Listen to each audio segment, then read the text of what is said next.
پوچھا کہ غیر محرم کو دیکھنے سے اعتکاف ٹوٹ جاتا ہے یا نہیں؟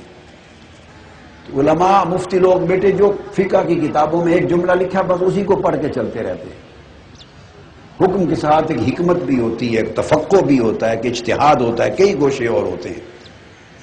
صرف یاد رکھ لیں بیٹے، ٹوٹتا ہے شہوت کی نگاہ سے آدمی کسی کو دیکھے یا چھوئے، برائی کی نگاہ سے کیا نہ، بس اگر برائی کی نگاہ سے نہیں، نیکی کی نگاہ سے دیکھا، تعلیم کے لیے سنا دیکھا، تربیت کے لیے دیکھا سنا، تو پھر تو دیکھنا اور سننا بھی برابر ہے۔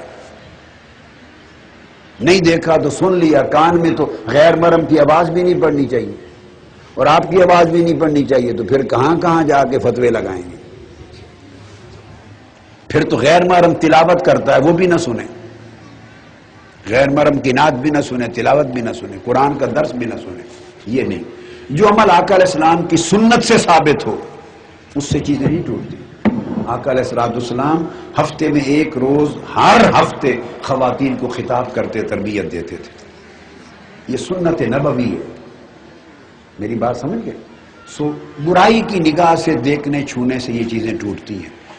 استاذ ہے، شیخ ہے، درس ہے، تعلیم ہے، تربیت ہے، برائی روکنے کے لیے، اپنی تربیت پانے کے لیے پڑھ رہی ہیں، یہ نگاہ برائی کی نگاہ نہیں، یہ خیر کی نگاہ ہے، یہ نگاہ اللہ کو یاد دلانے کی نگاہ ہے۔ اذا رؤوا ذکر اللہ، ایسے لوگ بھی ہوتے ہیں جن کو دیکھے تو اللہ یاد آتا ہے، تو اللہ یاد آئے جس عمل سے، اس سے اعتکاف ٹوٹے گا۔ جس نصیحت سے اللہ یاد آئے، آخرت یاد آئے، اس سے اعتکاف ٹوٹے گا۔ کہ برائی کی نگاہ سے دیکھنا، اس سے وہ دیکھنے میں بھی پھر فتنہ ہے، پھر سننے میں بھی فتنہ ہے، پھر سفر میں بھی فتنہ ہے۔ فتنہ اگر ساتھ ملایا، جیسے میں نے کہا برائی، شہوت، بری نیت، پھر خرابی ہوتی ہے۔ جس سے نیکی ملے، جس کے دیکھنے سے نیکی ملے، دیکھنا بھی بعضوں کو دیکھنا ہی عبادت ہوتا ہے۔ ایسے لوگ بھی ہوتے ہیں، ہم تو نہیں ہیں ایسے، مگر اللہ کے ایسے بندے ہیں، ہوتے ہیں جن کو صرف دیکھنا بھی عبادت ہوتا ہے، تو اس سے تو اعتکاف نہیں ٹوٹے گا نا۔ تو بعضوں کو دیکھنے سے اللہ کی یاد بھولتی ہے، بعضوں کو دیکھنے سے اللہ کی یاد بھولتی ہے، بندہ گناہگار ہوتا ہے، دل سخت ہوتے ہیں، دل سخت ہوتے ہیں۔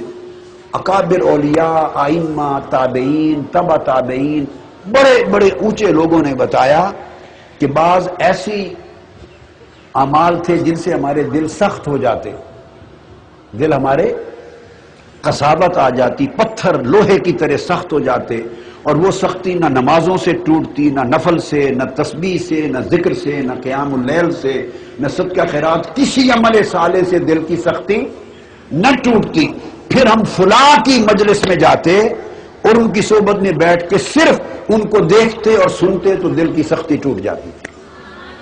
تو بعض اوقات بیٹے ایسا بھی ہوتا ہے، سارے اعمال جو کام نہیں کر سکتے وہ ایک مجلس صحبت اور رؤیت کر دیتی ہے، دیکھنا، تو یہ عبادت بھی ہے۔ اب رہ گیا سفر، تو اس سے تعلیم لینا، درس لینا، یہ عبادت ہے۔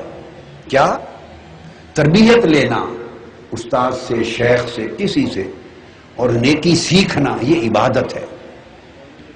حضور علیہ السلام نے فرمایا اللہ رسول کی محبت ایک محبت، اور پھر اس کے علاوہ جن بندوں سے محبت کرو، جن بندوں سے محبت کرو وہ اللہ رسول کی لیے کرو۔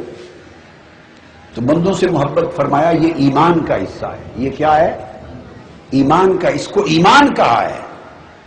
تو اللہ کے بندوں سے محبت ایمان ہے، وہ اللہ رسول کی محبت کے بعد ہے۔ اولیاء صالحین سے محبت ایمان ہے۔ تحابب، اللہ ان سے محبت کرتا ہے جو اللہ کے بندوں سے محبت کرتے ہیں۔ ایک محبت کی یہ قسم ہے۔ تو یہ حکم مردوں کے لیے تو صرف نہیں ہے بیٹے، یہ تمام احکام اور تمام نعمتیں مرد اور عورت سب کے لیے یکساں ہیں۔ رہ گئی شہوت، فتنہ، شر، وہ مرد کے لیے بھی اسی طرح ہے، وہ عورت کے لیے بھی اسی طرح۔ یہ تو نہیں کہ عورت کے اندر فتنہ پیدا ہو سکتا ہے تو مرد کو جبرائیل امین تو نہیں ہوتے، ان میں بھی وہ فتنہ پیدا ہو سکتا ہے۔ یہ احکام دونوں کے لیے برابر ہیں۔